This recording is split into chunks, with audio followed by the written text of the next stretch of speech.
Hey, what's up guys? PK here. So many people email me about what website I use to check the surf report before I go surf fishing, and they ask me what wave height they should look for to be safe.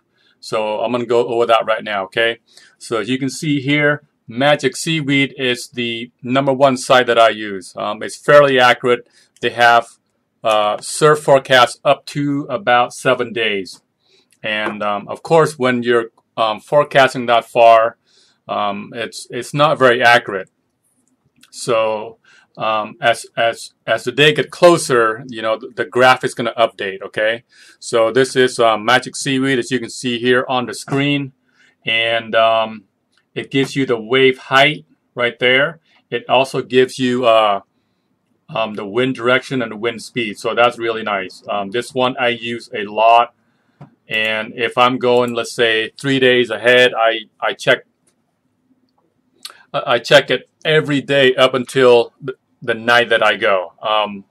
Once it's about the day of, it's pretty accurate. When you get beyond 4 or 5 days, it's not very accurate. So as you can see here, Thursday all the way to Wednesday, so that's about a week. That's really nice. MagicSeaweed.com. The other website I want to show you is soulspot.com. This one is also very good. It has another graphic interface right here to show you. It shows up to about a week ahead, so that's really cool. It's the same thing. It's very similar to Magic Seaweed. It has wave height and wind direction. Okay. For SoulSpot, it's a little bit more broad. They have Northern Oregon and Southern Oregon. Okay. And the other website is called windsurforegon.com. Again, there's many sites out there you can check. There's even apps, and you have a lot to choose from. The last site I want to show you is surfline.com. Now, for these guys, it seems like if you want to look beyond 4 days, you have to pay for their premium service. I wouldn't do that. That's just a waste of money. Beyond 4 days, it's not very accurate. You're just paying for something that's going to be available at other websites in a way. So I wouldn't do that. But up to 3 days, they have the forecast for the surf height. Okay, so among all these sites, okay, what you can do is you have to compare the surf height across all the sites. So maybe one site is a little bit higher than the other, but for the most part, you want to compare it. You want to see like a general trend.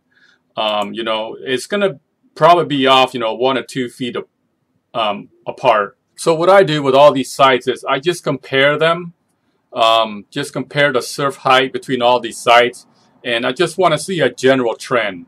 They're not going to be all the same. I don't know what computer model each site used, but for the most part, they're fairly similar. Sometimes a site like SoulSpot gives you like a general area, like Northern Oregon, whereas other sites might give you like a specific area, like let's say Lincoln City. Okay, and most importantly, what I look for when I'm determining what's swell height to fish is I look for anything under 5 feet. 5 feet is kind of like my borderline. 5 feet or higher, it gets a little bit too hairy, and it's pretty dangerous to go out. So anything over 5 feet, I stay home. So if you look here on Magic Seaweed, from Thursday, July 5th, all the way to Tuesday, Wednesday, it's pretty good. Okay, the surf is very, very low, but you just want to compare it with other websites just to make sure it's consistent and it's safe. Anything 5 feet, I would say go for it. Anything above that, I'll be really careful.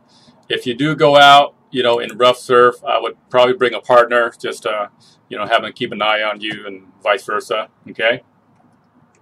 So that's about it, guys. So these are the sites that I use. That's gonna, help me determine when and when not to go out surf fishing. All right. Have fun fishing. See you next time. Tight lines.